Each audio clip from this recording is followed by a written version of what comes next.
भगवान वीरो मंगलम गौतमोदनी मंगलम कुंद कुंदाख्यो जैन धर्मोस्तु मंगलम सर्वमंगल मांगल्यम सर्वकल्याणकानकम प्रधानम सर्वधर्माणां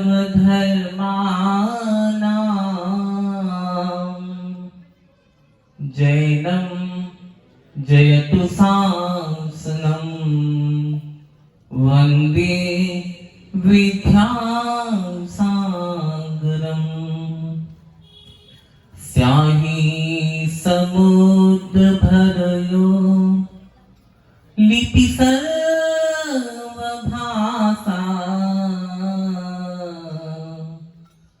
पन्नाधरा कलमहो सुरवृक्ष शाखा मां शारदा यदि सदा लिखती रहेगी तो भी कभी न वह पार वह पा सकेगी। अनंत अनंत सिद्ध परमेश्वरी भगवान की, चैतन्य चमत्कारी प्रभु पारसनाथ भगवान की, संत शिरोमणि आचार्य भगवंत गुरुदेव विद्यासागर जी महाराज की, परम पूज्य निर्यापक समण मुनि श्री समय सागर जी महाराज की, परम पूज्य मुनिवर श्री प्रशस्त सागर जी मल्ली सागर जी आनंद सागर जी महाराज की, सिद्ध चक्र महामंडल विहान की, पूज्य मुनि श्री निश्चिंत सागर जी महाराज की, समस्त मुनि संघ की। कहा है किसी ने, किसी के बर्बादी के किस्से सुनाने यहाँ कौन आता है। कहा है किसी ने, किसी के बर्बादी के किस्से सुनाने यहाँ कौन आता है। व्यर्थ में यहाँ आंसू बहाने कौन आता है।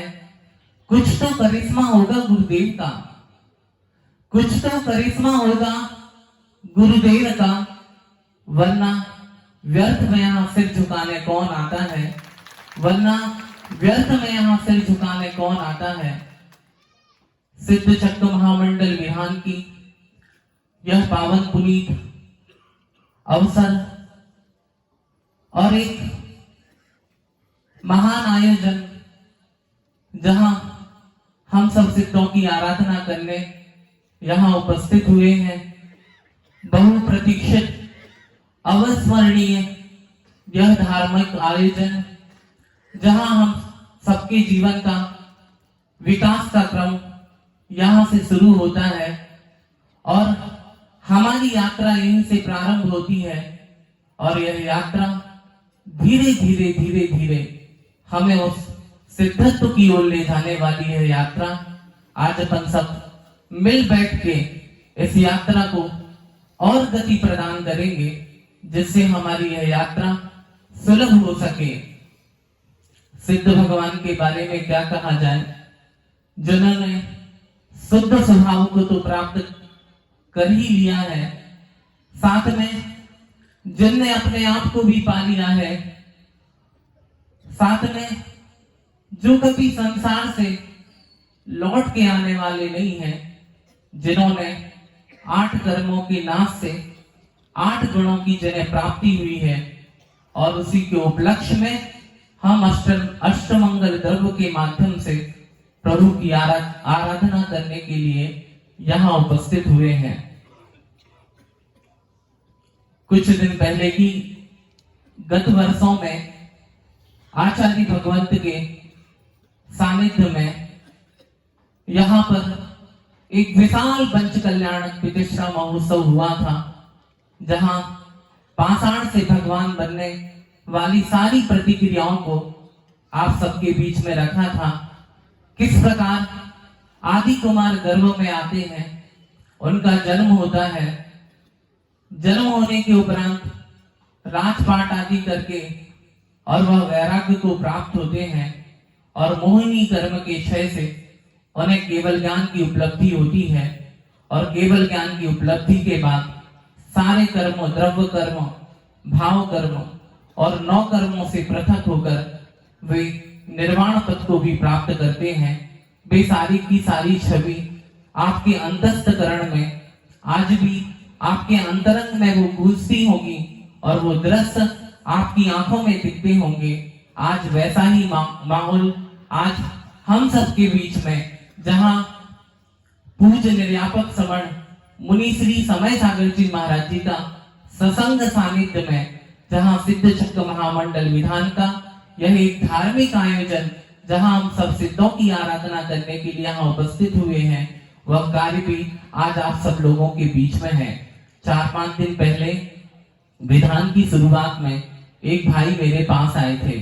कहने लगे, महाराज जी मेरी बहुत भावना है कि मैं विधान करवाना चाहता हूँ। तो मैंने पूछा, क्या फिर तुम्हारा उद्देश्य क्या है इस विधान करवाने का? आप क्यों चाहते हैं कि विधान करवाना है? तो कहने लगे, महाराज जी हम अपने परिवार के साथ आचार्य भगवंत के दर्शन करने के लिए जबलपुर तिलवारा घाट गए थे और जब हम वहां पर पहुंचे तो आचार्य महाराज जी का प्रवचन वहां चल रहा था। उसी के बीच में हम जाके वहीं बैठ गए और आचार्य महाराज ने बहुत अच्छी बात कही कि देखो यह संसारी प्राणी की दशा कैसी होती है। एक गोबर के समान है। जिस प्रकार गोबर में एक जीव उत्पन्न होता है, गोबियारा जिसे कहते हैं, हाँ गुबरीला करके, यहाँ गुबरीला बोलते हैं, गुबरीला करके एक छोटा सा एक कहना चाहिए कीड़ा उत्पन्न होता है और वो कीड़ा बार बार उस मल से, उस गोबर में ही उसकी उत्पत्ति होती है और वहीं से वो मल खोज के वहां से निकाल के एक साइड रखता है और देखिए तो उसी में उत्पन्न होता है और उसका सारा का सारा जीवन वही समाप्त हो जाता है। और आचार्य महाराज ने कहा प्रवचन के दौरान कि व्यक्ति ने बहुत सारा धन वैभव कमाया और साथ में बहुत सारी कामनाओं को कमाया, अनेक प्रकार की आकांक्षाएं उसके जीवन में उत्पन्न होती हैं और वो संसारी प्राणी निरंतर उन आकांक्षाओं को पूरा करने में लगा रहता है और एक के बाद आशा की जैसी तृष्णा होती है कि जैसे एक समाप्त होती है फिर न जाने कितनी आकांक्षाएं उसके जीवन में आती हैं, वैसे ही उसके जीवन में, संसारी प्राणी के जीवन में ऐसी आकांक्षाएं होती हैं। साथ में कामिनी होती है। कामनी का अर्थ आप जानते हैं कि उसकी मतलब अच्छी पत्नी का मिल जाना, वो कामनी होती है। और कंचन का मतलब होता है स्वर्ण होता है, सोना होता है। इसकी प्राप्ति भी संसारी प्राणी को बड़ी सुलभता से मिल जाता है। और साथ में कुसंग होता है। बहुत सारी जो पंचेंद्रिय विषय को पुष्ट करने वाली जो जितने भी साधन हैं, वे संसार जगत के सारे साधन भी वो व्यक्ति इकट्ठा कर लेता है। ऐसी 5 चीजें हैं जो संसारी प्राणी इन 5 चीजों के माध्यम से इस राग रंग की महफिल में अपने आप को डुबोए रहता है। और आचार्य भगवंत ने कहा कि अगर इस राग रंग की इस दुनिया से तुम परे होना चाहते हो और अपने जीवन में आत्मिक कल्याण करना चाहते हो तो तुम सिद्ध प्रभु की आराधना करो। श्रावक ग्रस्त अपनी गृहस्थी में सारे जीवन कितने भी पाप कर लेता है, लेकिन अगर वह मन वचन काय की स्थिरता के साथ अगर सिद्ध चक्र महामंडल विधान का अपने परिवार इष्ट मित्रों के साथ प्रभु की हिल मिलकर और अत्यंत भक्ति भाव से अगर वो आराधना करता है तो उसके ग्रस्त जीवन के भी सारे के सारे पाप क्षय को प्राप्त होते हैं। साथ में यह जीवन एक अवसर की तरह होता है और इस अवसर में व्यक्ति अपने जीवन को अगर प्रभु या पंच परमेष्टि की आराधना से पुण्यमय बना लेता है। और अगर वह व्यक्ति विषयों की चकाचौंध में अगर डूब जाए तो वह सारा का सारा जीवन पापमय बन जाता है। हमें उस सिद्धत्व तक पहुंचने की यात्रा को तय करना है। उसके लिए दो उपाय बताए हैं। एक तो संयम, अपनी इंद्री और अपने मन को नियंत्रण में रखने का नाम ही संयम है। और दूसरा है भक्ति का मार्ग, जहां पूज्य पुरुषों के गुणों की शुभ भावों के द्वारा पूज्य पुरुषों के गुणों का जहां गुणानुवाद होता है, जहां स्तुति होती है, जहां पूजन होती है, उसका नाम भक्ति कहा है। तो संयम बहुत कठिन है। हर व्यक्ति मुनि नहीं बन सकता।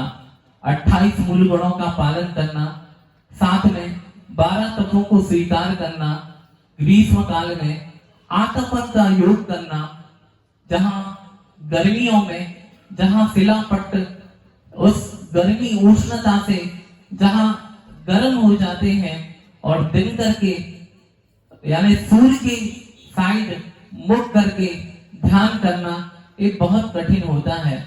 वृक्ष मूलाधिवास, जो वृक्ष में के नीचे बैठकर वर्षा ऋतु में जहां एक टिमटिमकार करती हुई एक एक बूंद गिरती है, उसके नीचे वे साधक 4 महीने तक वर्षावास करते हैं। और शीतकाल का जब समय आता है, अभ्रावकाश आकाश के तले रह के और जो नदियों के तटों के बीच नदियों के तटों पर बैठकर जो अपनी आत्म साधना को करते हैं, ऐसे साधक ही उस सिद्धत्व को प्राप्त कर पाते हैं।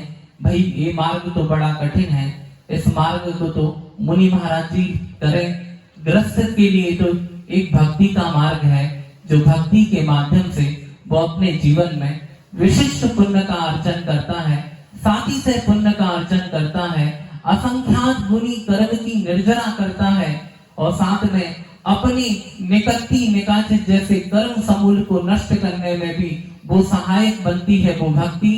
और उसी भक्ति का एक सुंदर सा एक हम दृष्टांत आप सबके बीच में रखना चाहते हैं, जिससे अपन भक्ति के उस भाव को समझ सकें कि किस प्रकार की प्रभु की आराधना होती है, किस प्रकार से प्रभु की भक्ति होती है, और उस भक्ति के माध्यम से श्रावक अपने जीवन को कैसे उन्नत बनाता है। एक बार की बात है, एक कवि धनंजय हुए हैं, एक पौराणिक कथा के रूप में ग्रंथों में मिलता है, और उन्होंने द्विसंधान महाकाव्य की रचना की। नाममाला दी, जो बहुत से पर्यायवाची नाम है, और श्लोक के माध्यम से उन्होंने इसकी रचना की है। और एक बार क्या होता है कि वो भगवान की स्तुति भक्ति पूजन करने के लिए मंदिर जी में उपस्थित होते हैं, और वहां पर वो पूजन करने के लिए अपने मनोयोग से प्रभु के सामने विराजमान हो जाते हैं और प्रभु की आराधना करने लगते हैं। और उनकी पत्नी थी, पत्नी किसी काम काज के बहाने वो किसी काम करने के लिए घर से बाहर जाती है, और छोटा सा बच्चा है, और उस बच्चे से कह जाती है वो माँ कि बेटा मैं अभी थोड़ी देर बाद घर आने वाली हूँ, तुम यहीं खेलना घर में, कहीं बाहर मत जाना। लेकिन कैसा अशुभ कर्म का संयोग बना, और उसके घर में एक सांप सर्प निकल आया, और वो जैसे ही सर्प निकला तो बच्चा उस सर्प को खिलाने के लिए उसने जैसे ही हाथ बढ़ाया, और उस बच्चे को सर्प ने डस लिया।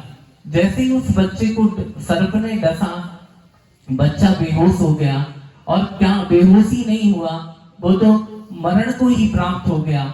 जब माँ अपने बाहर के कामकाज को करके घर में आई, तब उसने देखा कि उसका बच्चा लहूलुहान है, और देख के घबरा गई। उसने हिलाया डुलाया, पर बच्चा कहाँ बोलने वाला था।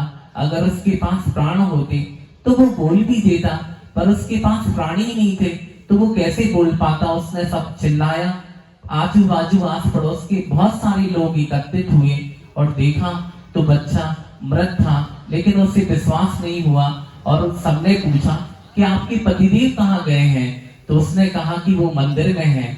एक व्यक्ति गया मंदिर में बुलाने के लिए, पंडित जी चलो, आपके बच्चे को सर्प ने काट दिया है और वो बहुत गंभीर हालत में है, आप चलिएगा। लेकिन पंडित जी तो अपनी भक्ति में लीन थे, प्रभु की आराधना में निरंतर डूबते डूबते चले जा रहे थे।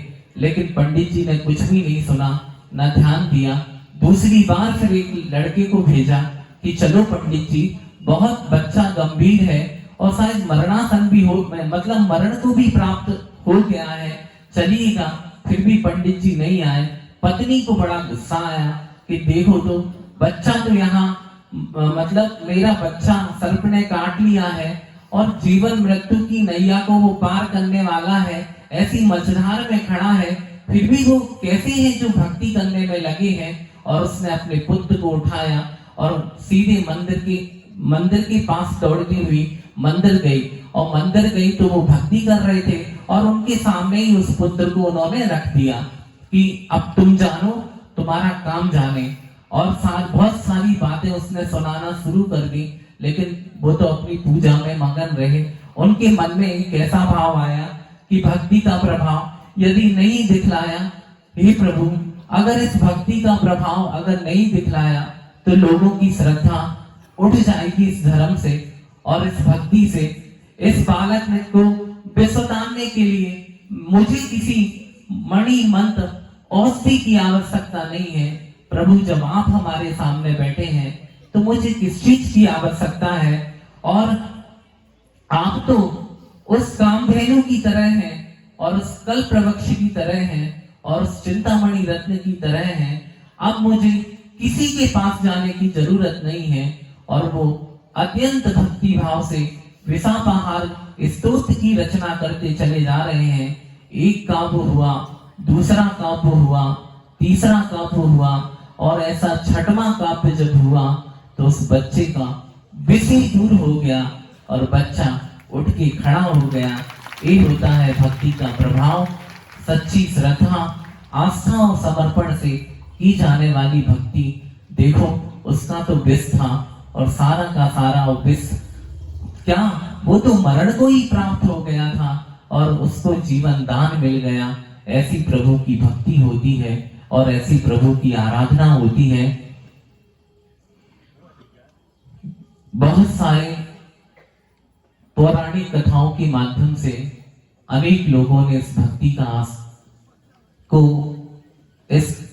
के माध्यम से अपने जीवन को कहीं ना कहीं पल्लवित किया है।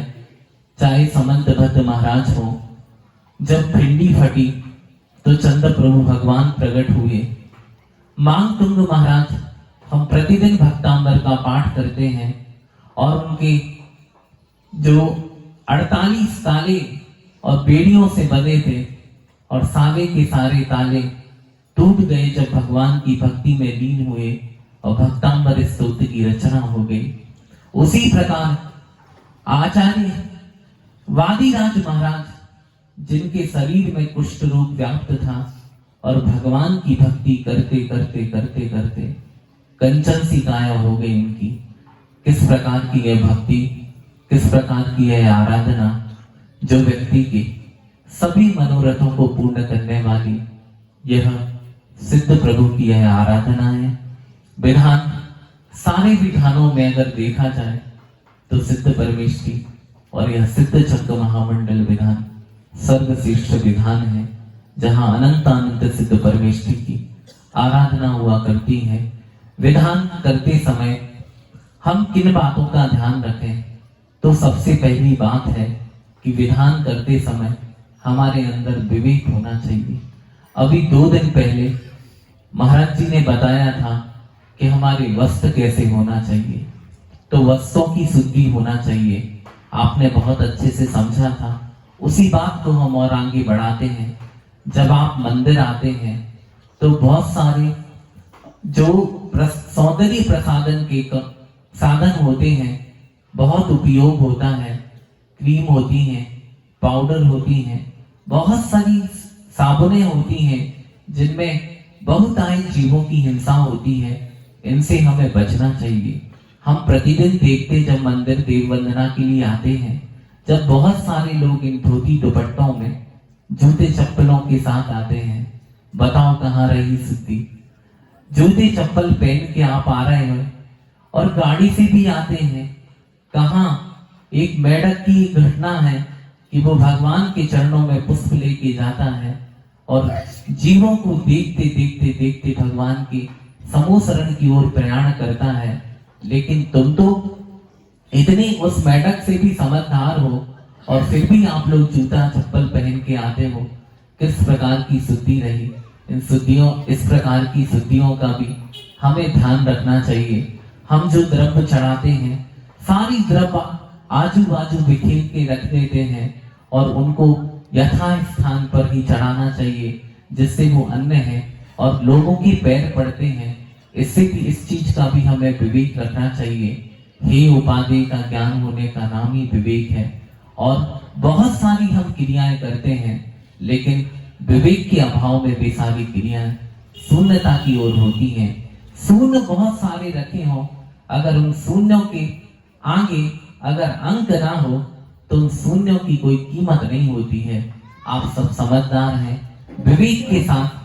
अब दूसरी बात है कि लगनशीलता के साथ प्रभु की आराधना आप करें। लगनशीलता के मायने हैं कि आप डूब जाएं प्रभु की भक्ति में और उनके गुणों का स्मरण करें, उनके स्वरूप का स्मरण करें। अभी 8, 16, 32, 64, 212, 256, 512 और 1008 ऐसे गुणों की हम आराधना करने जा रहे हैं। जहां सिद्ध भगवान की ही आराधना नहीं है, उसके साथ साथ पंच परमेष्टि के भी गुणों की हम आराधना करने जा रहे हैं। तो बड़े भाव भक्ति के साथ लीनता और उनके स्वरूप को समझते हुए अगर हम प्रभु की आराधना करते हैं तो हम उस लगनशीलता, उस लीनता में भी हम डूब सकते हैं। एक बार क्या होता है, जंगल में एक शिष्य और गुरु जाते हैं। रास्ता बड़ा लंबा था, गर्मी का समय था और धीरे धीरे धीरे धीरे चलते चलते दोनों में थकान उत्पन्न हो गई। तो वो क्या है, संत जो साधु होते हैं वो एक जगह बैठ जाते हैं। आजू बाजू देखते हैं, घना जंगल है, कुछ भी दिखाई नहीं पड़ रहा था और साथ में शिष्य भी बैठ जाता है उनके पास में। थोड़ी नजर पड़ती है शिष्य की कि सामने से एक सिंह आ रहा है। तो वो अपने गुरुजी तो ध्यान में मग्न हो गए, प्रभु की भक्ति और आराधना में लीन थे। वो बार बार कहता, गुरुजी उठो ना, सामने शेर दिखाई देता है। फिर भी गुरुजी अपने ध्यान से नहीं उठे। फिर उसने दूसरी बार कहा कि वो अपने पास में ही आ रहा है, चलो बाबा जी, चलो गुरुजी, अपन चलते हैं यहाँ से। फिर भी वो अपने ध्यान में लीन थे। तीसरी बार उसने कहा कि बस अब थोड़ी दूर है और अब वो अपन को झपटने ही वाला है, चलो अपन चलते हैं।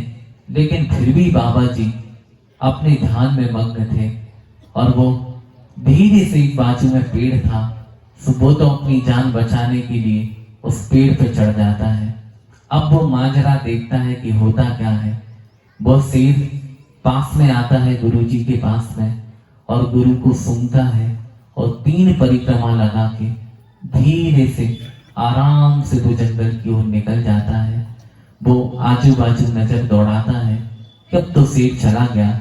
और फिर जैसे ही शेर चला गया, फिर वो नीचे उतर आता है और कहता है, गुरुजी चलो ना आप। जब तक गुरुजी का ध्यान और उनकी भक्ति समाप्त हो गई और फिर चलने लगे। धीरे धीरे चलते चलते एक मच्छर उनके हाथ पे बैठ गया गुरुजी के। तो गुरुजी ने झट से उस मच्छर को भगा दिया और जैसे ही भगाया तो वो शिष्य कहता है कि गुरुजी एक बात तो बताओ, जब आपके पास शेर आया था तब तो आप ध्यान में लीन थे और अब मच्छर आया और मच्छर बैठा ही है और तुमने उसे उड़ा दिया, आखिर कारण क्या है? तो वो कहते हैं गुरुजी कि जब मैं ध्यान में लीन था तब प्रभु जी हमारे पास थे और जब ये मच्छर बैठा तो तुम मेरे पास हो। क्योंकि अगर भगवान का स्मरण करते हुए हमें वो सिंह भी दिखाई नहीं दिया लेकिन जब मच्छर बैठा है और तुम्हारा संग हमें मिला है, तो यह मच्छर का अनुभव मुझे प्रतीत हो रहा है। जो गहरी भक्ति में और प्रभु की आराधना में डूबता है, उसे कहां सिंह दिखाई देते हैं। यह विधान सिद्ध चक्र महामंडल विधान संसार चक्र से हमें सिद्ध चक्र तक पहुंचना है, और इस सिद्ध चक्र के माध्यम से हमें संसार चक्र को समाप्त करना है। और सिद्ध चक्र का दर्शन कर पाना बहुत कठिन है, बहुत पुरुषार्थ करना पड़ता है। हम आपके सामने इस 4 प्रकार के चक्रों की बात करना चाहते हैं। एक चक्कर तो है संसार का चक्कर, दूसरा चक्कर है काल का चक्कर, और तीसरा चक्कर है कर्म का चक्कर, और चौथा चक्कर है धर्म का चक्कर। और हम संसारी प्राणी चक्कर ही में तो फंसे हैं। चलो अब इन 4 चक्रों के बारे में अपन समझते हैं कि किस प्रकार के ये चक्कर हैं। संसार चक्र कैसा है? जहां जन्म मरण होता है और जीव जन्म मरण के साथ जीव अपने अंदर शुभ भावों के माध्यम से एक गति से दूसरी गति में वो जन्म लेते हैं। वहां पर नया शरीर प्राप्त होता है, और जब शरीर मिला है तो शरीर के साथ विषय भी मिलते हैं, और जब विषय मिलते हैं तो भी विषय उत्पन्न होते हैं, और उन विषयों के उत्पन्न होने से वह जीव राग द्वेष कर लेता है, और उस राग द्वेष के कारण वह जीव कर्म बंध को कर लेता है। हमने 4 गतियों में घूमा, 84 लाख योनियों में यह संसार का यह परिभ्रमण अनादि से अनंतता की ओर यह परिभ्रमण चलता चला जा रहा है। संसार में ऐसी जितनी भी अवस्थाएं हैं, ऐसी कोई भी अवस्था नहीं है जिन अवस्थाओं को हमने प्राप्त ना किया हो। कभी ऐसा मन होता है, कभी किसी वृक्ष को देख के कि हम भी कभी वृक्ष बने होंगे, कभी कीड़े मकोड़ों को देख के मन में कभी ऐसा भाव उत्पन्न होता है कि हमने भी इस प्रकार की पर्यायों को प्राप्त किया होगा।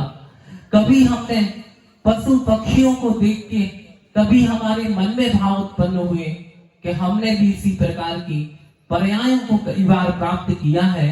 और साथ में कभी मनुष्यों की ओर दृष्टि डालते हैं तो कहीं अपंग और अपाहिज व्यक्तियों को देखकर भी कभी आपके मन में इस प्रकार का भाव आया कि हमने भी कभी इस प्रकार का, मतलब हम भी कभी इस प्रकार से हमने इन पर्यायों को भी प्राप्त किया होगा। जरा ध्यान दें, यही तो संसार का चक्र है, और जिसके अंदर इस प्रकार का भाव उत्पन्न हो गया, समझो कि वही व्यक्ति इस संसार चक्र से मुक्त हो सकता है। नहीं तो व्यक्ति अनादि काल से संसार चक्र के परिभ्रमण में लगा हुआ है। धर्म के प्रभाव से देव कुत्ता हो जाता है, धर्म के प्रभाव से कुत्ता देव बन जाता है, और अधर्म के प्रभाव से देव कुत्ता बन जाता है। बस यह अपने परिणामों और अपने विचारों पर आधारित होता है कि हमें क्या बनना है, क्या नहीं बनना। अनंतों बार हमने चक्रवर्ती जैसे वैभव को प्राप्त किया है, लेकिन उस वैभव जैसे ही पुण्य समाप्त हुआ और वो वैभव भी समाप्तता की ओर चला जाता है, आने वाली पीढ़ी उस वैभव का फल नहीं भोग पाती है। जो जितना लेके आया है उसे उतना ही भोगना है। अब दूसरी बात है कि अगर हम अपने संसार चक्र को समाप्त करना चाहते हैं तो हमें सिद्ध चक्र की आराधना करनी होगी। अब दूसरा है कर्म चक्र। कर्म चक्र का मतलब है कि जहां राजा से रंक बन जाता है, जहां प्रभात के समय जिसे राज सिंहासन पर बिठाया जाता है, संध्या के समय वह व्यक्ति दर दर की ठोकरें खाता हुआ मिलता है। जिस व्यक्ति का सुबह प्रभात में जन्मोत्सव मनाया जाता है, संध्या के समय शमशान की शोभाओं को प्राप्त होता है। यह ऐसा कर्म चक्र है। देखिएगा, कर्म की बहुत सारी विविध अवस्थाएं होती हैं। एक व्यक्ति बहुत ज्ञानी है और एक व्यक्ति बहुत अज्ञान है। एक व्यक्ति बहुत संपन्न है और एक व्यक्ति निर्धन है। एक व्यक्ति बहुत सुंदर है और एक व्यक्ति कुरूप है। यह सब कर्म की व्यवस्थाएं हैं। हमने जैसा कर्म किया है वैसा ही हमें फल मिलता है और यह कर्म चक्र है और इस कर्म चक्र के माध्यम से हमें फल मिलता चला जाता है। हम किसी वनस्पति को देखते हैं, किसी पेड़ पौधे को देखते हैं, कभी देखा कि उस पेड़ की जो आभा है कितनी सुंदर दिखाई पड़ती है, उसकी पत्तियों का के अंदर कितना सुंदर कलर होते हैं और उनके नक्शे कितने प्यारे होते हैं।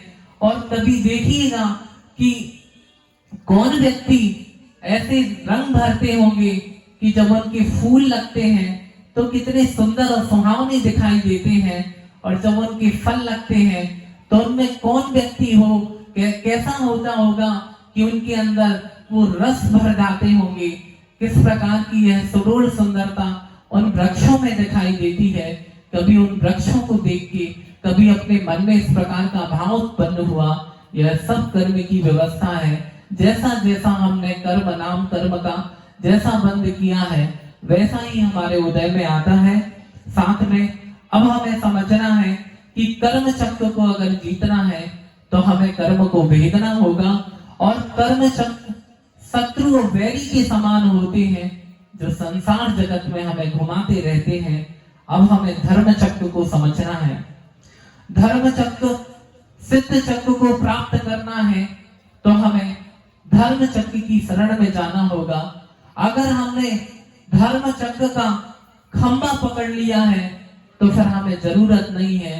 अब तो हम सिद्ध चक्र तक पहुंच जाएंगे और अपने संसार चक्र, कर्म चक्र और काल चक्र को भी हम समाप्त कर देंगे। चलती चक्की देखकर दिया कबीरा रोए, चलती चक्की देखकर दिया कबीरा रोए और दो पाटन के बीच में साबित बचा ना कोई। कबीरदास जी, दो चक्कियों के बीच में जब कोई अन्न को पीसा जाता है तो वो सारे के सारा अन्न पिस जाता है और उसे देखकर कबीरदास जी रोते हैं। उनका पुत्र वहीं बैठा था, कहता है पिताजी क्या कर रहे हो? कह रहा है संसार जगत को देख रहा हूं, इस दो पाटों के बीच में ये अन्न पिसता चला जा रहा है। तो उसने कहा कि एक बात हम बताते हैं, दो पाटों के बीच में दिया कमाल हंसाए, कील सहारे जो लगे कभी न पीसा जाए। अगर जो व्यक्ति धर्म रूपी कील के सहारे जो अन्न बचे रहते हैं तो वो व्यक्ति कभी पीसे नहीं जाते हैं, वो हमेशा सुरक्षित रहते हैं। और सुरक्षित ही नहीं मतलब सुरक्षा के साथ साथ आजू बाजू अन्न पिसता चला जाता है, लेकिन जो उसकी शरण को प्राप्त होता है वो हमेशा बचा रहता है। हमें संसार चक्र से मोक्ष चक्र की यात्रा करना है, तब कहीं जाके हम उस सिद्ध चक्र को प्राप्त कर सकते हैं। और हम सबकी भावना है कि हम उस सिद्ध चक्र को प्राप्त करें। किस प्रकार हम उस सिद्ध चक्र को प्राप्त करें? तो हमें उस प्रभु की आराधना, सिद्धों की आराधना किए बिना हम इस संसार चक्र से, इस काल चक्र से और इस कर्म चक्र से और हम उस मोक्ष चक्र तक पहुंचने की आज हमारी यह यात्रा है। और वह यात्रा सानंद संपन्न हो। जब हम धर्म की शरण को प्राप्त करेंगे तो सच में वो मार्ग भी हमें सुगम और सरल दिखाई पड़ेगा। एक बहुत सत्य घटना बताते हैं आपको सिद्ध चक्र विधान के माध्यम से उस व्यक्ति के जीवन में कैसा परिवर्तन आया। एक महिला है और वो महिला काफी गरीब महिला थी। एक कच्चे मकान में रहती है। छोटे छोटे दो बच्चे थे, दो लड़के थे और उसकी दो लड़कियां थी। अचानक पति का हार्ट फेल हुआ और पति की मृत्यु हो जाती है। मृत्यु होने के बाद घर में कोई सहारा नहीं था। किसी एक मलैया मिल पर वो काम करता था वो व्यक्ति, जहां 1995 की ये घटना है। 500 रुपए मिलते थे और वो महिला अपने जो महिलाओं के जो वस्त्र होते हैं उनको सिलने का काम वो महिला करती थी। काफी गरीब महिला, पर हम देखते थे कि जब भी कोई साधु संत आते थे, किसी महाराज जी का आगमन होता था, तो उस महिला के यहाँ हमेशा चौका लगता था। और आप किसी अच्छे अच्छे संपन्न व्यक्ति के घरों का चौका देख लो, वो ऊंचे मकान और फीके पकवान जैसी, मतलब ऊंचा मकान होता है, लेकिन जब थाली में देखते हैं तो वे सारे के सारे पकवान फीके से दिखाई देते थे। लेकिन जब उस महिला का चौका देखते थे तो इतना सुंदर चौका रहता था, छोटे छोटे से 2 कमरे, इतनी साफ सफाई से। और आचार्य भगवंत का बीना बारा से सागर के लिए बिहार हुआ, और जैसे ही बिहार हुआ, कटरा मंदिर से आचार्य महाराज आहारचर्या के लिए निकले, और उसका घर भी वहीं पास में था। और आचार्य भगवंत उस महिला के सामने खड़े हो जाते हैं और उसे आहार दान देने का सौभाग्य प्राप्त हो जाता है। उस गरीब महिला की वो कुटिया पवित्र हो गई। ऐसे महान संत के जहां चरण पड़ गए, धन्य है। उसने तो ऐसा सोचा था जैसे सबरी के घर भगवान श्री राम आए हों, वैसा उसका आनंद फूले नहीं समाता था। और जैसे ही आहार हुआ, आचार्य भगवंत सीधे बंडी भवन मोराजी पहुंचे, और मोराजी पहुंचे तो उस महिला ने अपने चारों बच्चों के साथ आचार्य महाराज को श्रीफल भेंट किया, और उसने प्रार्थना की कि आचार्य महाराज, हमारा मन में बहुत भाव होते हैं कि हम एक बार सिद्ध चक्र महामंडल विधान करवाएं, पर हमारी इतनी सामर्थ्य कहाँ है। कभी कभी तो मन में भाव होता है, लोग जब मंदिर बनवाते हैं, भगवान की मूर्तियां प्रतिष्ठा करवाते हैं, तो हमारे अंदर भी ऐसा भाव आता है कि हम भी मूर्ति लेके हम भी उस मूर्ति की प्रतिष्ठा करवा के मंदिर जी में विराजमान करें, हम भी बहुत सुंदर जिनालय बनवा के जनेंद्र भगवान की प्रभावना करें। पर भगवान, मेरे पास ऐसा क्या है? तो आचार्य महाराज से उसने प्रार्थना की, महाराज जी कुछ भी हो, पर मैं सिद्ध चक्र विधान जरूर करूंगी, आप तो मुझे आशीर्वाद दें। और आचार्य महाराज ने उसे आशीर्वाद दिया। आशीर्वाद देने के बाद उस महिला ने 4-5 लोगों को इकट्ठा किया और एक छोटे से रूप में सिद्ध चक्र महामंडल का विधान करवाया। विधान करवाने के बाद अब उसकी बहन अहमदाबाद में थी, तो उसने कहा कि चलो, यहाँ क्या करोगी, घर में तुम्हारा कोई नहीं है, तुम चलो वहीं बोबी पीकू फाइल की रफू करने की मशीन किसी सेठ के यहाँ काम करती थी, तो उसने कहा वहीं तुम भी काम करना, तुम सिलाई का काम जानती हो। और वो यहाँ से उसे अहमदाबाद ले गए। अहमदाबाद में उसने उसी दुकान पर काम किया। धीरे धीरे एक फैक्ट्री में जो आपकी साड़ियां होती हैं, इसमें कलर करने का काम उसने सीख लिया। वही वो किराए के मकान में रहने लगी। उसने झोपड़ी बना ली वही सरकारी जगह में, और वही रहना शुरू कर दिया। अब एक सेठ जी थे, उनके यहाँ एक लड़की थी जो विदेश में थी, उनके यहाँ कोई पुत्र नहीं था, उस लड़की की शादी हो गई। उन्हीं की फैक्ट्री में वो बड़ौदा में काम करती थी, और प्रतिदिन की भांति वो अहमदाबाद से बड़ौदा जाती थी। उन सेठ जी ने कहा, बेटा हमारे पास कौन है, हमारी लड़की की शादी तो हो गई, तुम चाहो तो इतना बड़ा ये मकान है, तुम यहीं आ जाओ, मेरा काम भी संभल जाएगा, और तुम्हारा भी घर परिवार, छोटे छोटे बच्चे हैं, वो भी पढ़ लिख जाएंगे, और हमें तुम्हारा सहयोग मिल जाएगा। और वो उन्हीं के घर पहुंच गई, और वहां पर धर्म ध्यान पूजन पाठ करती थी। कोई साधु संत आते थे तो उनकी सेवा, उनकी आहारचर्या में हमेशा सहयोग प्रदान करती थी। सेठ जी ने यहाँ काम करते करते उसने बहुत पैसा कमा लिया। सेठ जी ने कहा कि हम ये फैक्ट्री किसी और को बेचें, उससे अच्छा है कि बेटा तुम ही ले लो, तुम्हारे पास जितना पैसा हो वो पैसा आधा भी दे दोगे तो मुझे खुशी होगी। और उसने आधा पैसा दे दिया, और वो सारी की सारी फैक्ट्री उस महिला को उसने सौंप दी, और वो विदेश चले गए। होता क्या है, धीरे धीरे काम बढ़ा और काम बढ़ते बढ़ते बढ़ते बढ़ते बहुत अच्छा काम उसने संभाल लिया और संभाल के उसने अपने बच्चों को भी व्यवस्थित कर दिया। 2 बच्चे थे, दोनों बच्चे डॉक्टर निकले, एक लड़की सीए है और एक प्रोफेसर है। और बड़ोदरा में आज से उसने 10 साल पूर्व में वहां पर 5 करोड़ की लागत से वहां पर एक अलकापुरी करके एक मोहल्ला है और उस मोहल्ले में उसने एक सुंदर सा मंदिर बनवाया। देखो आज जब हम लोग पहली बार वहां गए थे अहमदाबाद, जब उन्हें पता चला कि भैया जी सागर से आए हैं तो वो हम लोगों को लेने आई और हम लोग जब उनके घर गए तो ऐसा लगता था घर जैसे किसी फिल्म सिटी से कम ना हो। इतना सुंदर बंगला बना था और उस बंगले के पास में ही थोड़ी दूर पर पत्थर का चिनालय भी बनवाया उसने और वहां पर जो भी महाराज जियों के सानिध्य में उसने पंच कल्याणक प्रतिष्ठा महोत्सव का आयोजन भी किया। और साथ में उसने एक बहुत अच्छा कार्य किया कि संलेखना, उसको कैंसर हो गया छोटी उम्र में, बच्चों की शादी हो गई और वहां पर किसी महाराज जी का सानिध्य मिला तो तारंगा जी सिद्ध क्षेत्र में उसने संलेखना व्रत को धारण करके अपने देह का भी विसर्जन किया। देखो इस सिद्ध चक्र महामंडल विधान की घटना हमने अपने आंखों से देखा है उस महिला को और उसकी एक मतलब बहुत समय बाद जब हम वहां पहुंचे तब हमने उसका घर देखा और उसकी बनाया हुआ मंदिर देखा।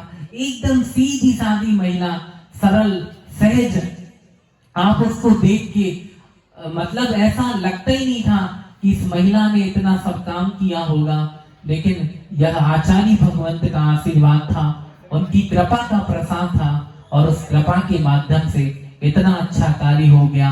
आज हम सब मुनि महाराज जी भी जो बने हैं, बस हम तो कहते हैं कि सिद्ध चक्र महामंडल विधान की कृपा से हम मुनि बन गए।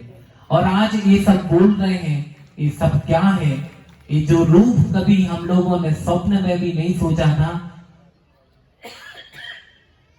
आज वो सारा का सारा जो रूप दिखाई दे रहा है, यह सब सिद्ध चक्र महामंडल विधान और उन सिद्धों की आराधना का यह फल है। हम तो कहते हैं आप भाव भक्ति के साथ हृदय भीग के अच्छी अच्छी द्रव्यों को चढ़ाकर सिद्धों की आराधना करें। आपके मन में उठने वाली जितनी भी तरंगे हैं, जितनी भी आकांक्षाएं हैं, जितना भी आपके अंदर भाव है, वो सारा का सारा भाव आपका पूर्ण होगा। यह ऐसा सिद्ध चक्र महामंडल विधान कि सच में हे भगवान, इस विधान को आप लोग तो कर रहे हो और हम तो इस विधान को सुन के अपने मन में इस प्रकार की भावना करते कि भगवान हम भी उस सिद्ध दशा को प्राप्त करें, हम भी उस मोक्ष को प्राप्त करें जहां अनंत अनंत सिद्ध परमेष्ठी बैठे हैं, वहां हम भी पहुंचे। ऐसी मंगल भावना के साथ आज का यह मांगलिक प्रवचन को मैं विराम देता हूँ। आचार्य भगवंत गुरुदेव विद्यासागर जी महाराज की बोधि समाधि परिणाम सिद्धि सात्मोपलब्धि शिव सुख सिद्धि चिंतामणिं चिंतित वस्तुदाने त्वं वन्दमानस्व ममासु देवी। द्वादशांग चिरवाणी माता की